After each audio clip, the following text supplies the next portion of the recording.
Happy Saturday, happy new week. This is the first week of normality's beginning to return.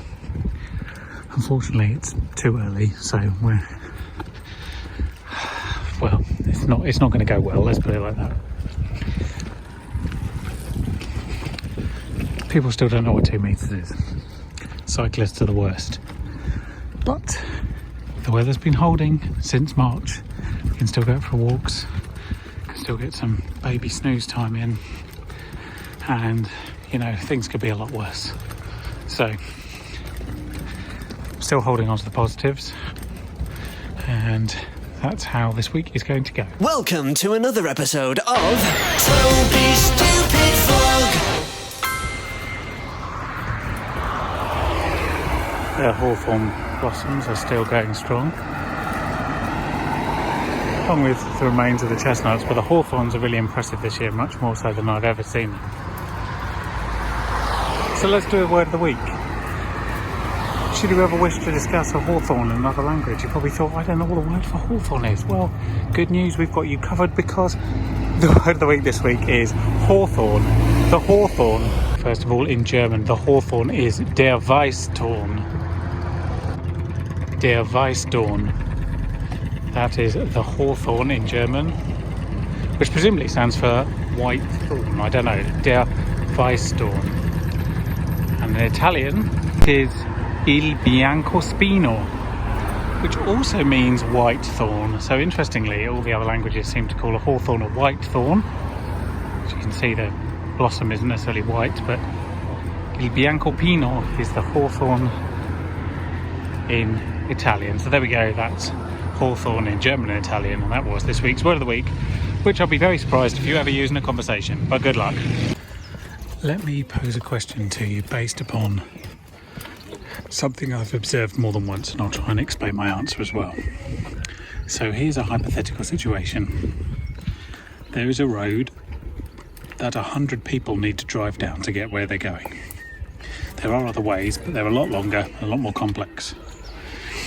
That road closes, and before the start of the road, enough distance before to allow people to make decisions, there is a sign that says, road ahead closed, use alternative routes. What happens to those 100 people? So think about it, roughly what occurs to the 100 people who are trying to drive down this road that is now closed and have been told to take a different route. Now, side note, the road is not physically closed right at the very start. It's closed about 2/3 of the way along, so they can't see the closure from the road, but there is sufficient signage to suggest to people that they won't be able to get through. That's reasonably important. So have a think, and I'll tell you what I've observed. So, I've seen this more than once around here, and I would say that the answer is very dependent on where you are in the world, and the answer I'm going to give you is very particular to London. But I think it describes a condition of human nature regardless. So, in London, 100 people need to get down a road, it says it's closed, they can't see that it is. What happens? Well, 50% of them take another route. The road says it's closed, they go the other way. But I would suggest to you that the remaining 50% go down the road anyway, and then when they reach the bit that is closed, turn around and go back, thus making their journey substantially longer. Those numbers aren't precise, but that's roughly what I've seen. And as I say, the numbers will vary depending on where you are in the world, but those two types of behaviour won't. It's just the proportion of each one. So here's what I think is happening. Half the population in this instance suffers from two fundamental problems. The first one is they do not believe that the road is closed. They simply don't believe it. The sign itself, they either read it and ignore it, or they subconsciously ignore it. And the reason that is because it's an inconvenient truth that they are not prepared to accept. So they presume that it must be wrong because it does not work in their favour. That is problem number one. Problem number two is that they think, well, the road might be closed. That might be true, actually. But that doesn't apply to me, does it? I mean, it's not closed for me. I'm sure I can find a way around it. I'm sure that the rules don't apply in my case. Now, I don't know what percentage of people are made up. Of that 50%, I don't know which decision guides them the most. I would suggest that option one is probably the more common thought, and option two slightly less common. But again, the proportions don't matter. The fact is those two groups of people do exist. And that is the very fundamental problem with human beings. If you tell them something, they will not accept it simply because it's true. If that truth goes against their own personal needs, they will either ignore it or presume that it applies to other people. The numbers, as I say, are variable, and I would suggest if you go to places that you might consider to be, say, friendlier, I'm not going to suggest anywhere in particular, but friendlier than London, you'll see that it's not 50%, but it's slightly less. But the breakdown of the remaining part, the people who do ignore the sign and go down the road anyway, just imagine that breakdown's pretty similar regardless of where you are. And if you don't believe me and you think that those are not correct observations, then please let me know or suggest other reasons why that might be. But I think it very clearly explains why, first of all, when the government puts out guidelines about staying healthy, things that will stop you and your loved ones dying, certain groups of people just simply ignore them. And I also think it's why, when presented with facts about what the country might look like if the United Kingdom goes ahead with some sort of idiotic Brexit, despite all the evidence, there is a large group of people that will simply ignore those facts. So there you go. That's my assessment of human nature. A quick side note that occurs to me also. The people who ignore the sign, who go down the closed road anyway, the willfully ignorant, if you will. I'm sure there's a deeper psychological term than this. It's people in denial broadly. But they are the same people that when they reach the inevitable conclusion, which is that the road is actually blocked and that they can't go any further, will do two things. One, they will claim that nobody warned them that the road was blocked.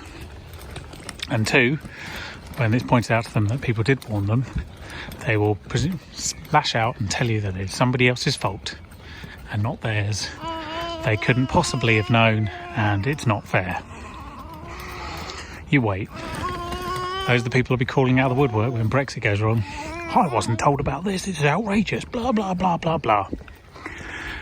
A more simple term for these people is Daily Mail readers, but that seems like a little bit unfair on the 2 or 3 people that read the Daily Mail who aren't, overtly bigoted. Smallest person has something to add.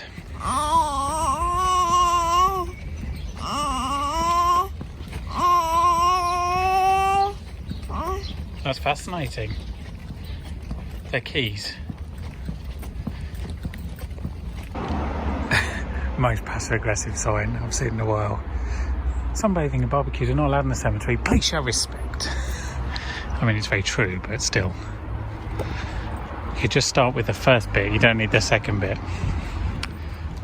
Anyway, the cemetery is very nice, and we're going to have a little walk on our way back.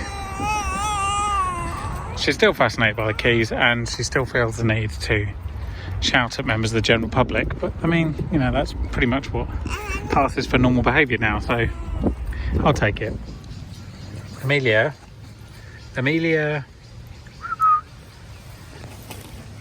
this is for your head.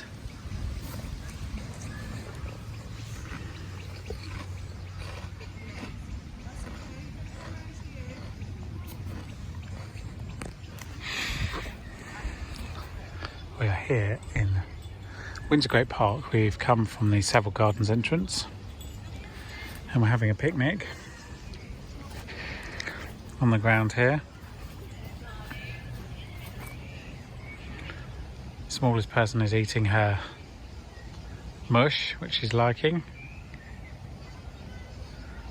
It's just hard to keep still when she's not in a high chair.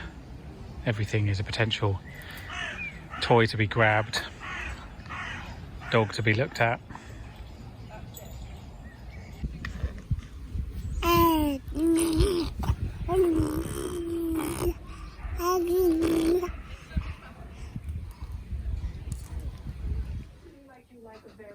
Baby, does it have planning permission?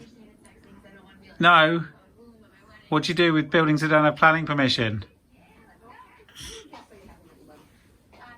You gaze at them longingly. Can you try and not headbutt this one? Are you just impressed? Ah!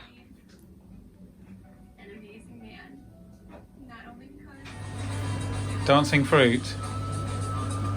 You like dancing fruit in the morning?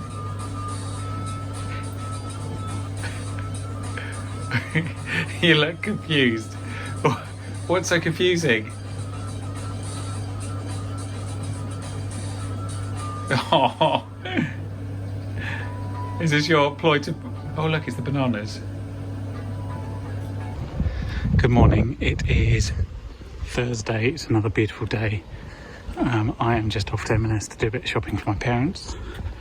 And then we're going to drop that round this morning because we haven't got room in our fridge for the amount of fruit and vegetables that my parents want. So we're going to head off up and deliver that. The weather's nice, so we're going to go have a picnic in the Chilterns on the way back as well. And that is all that we have planned for today. Important historical note: today is Amelia's 7th month birthday. I don't know quite if there's a proper term for that, month birthday. Anyway, she's 7 months old today, and today is the first day that she showed us that she knows how to crawl properly. So now we're in trouble.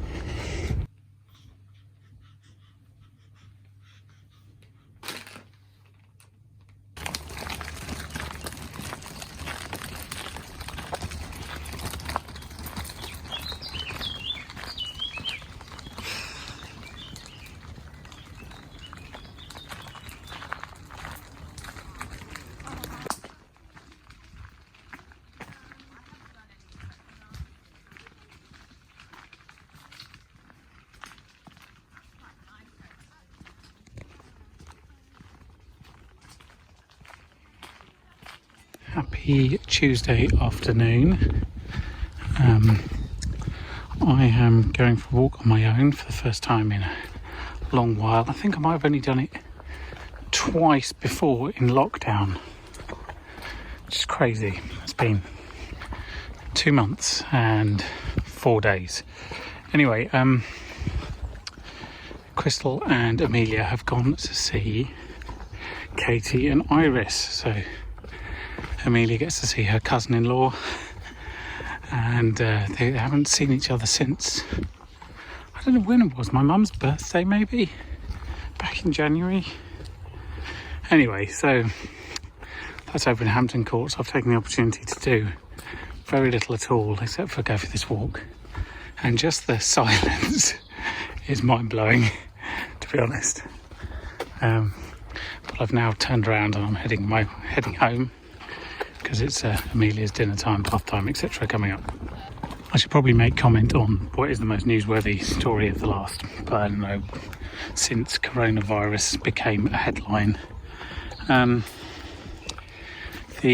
Prime Minister of the United Kingdom is a special advisor, a man named Dominic Cummings, who was head of the Leave campaign, a self-professed genius.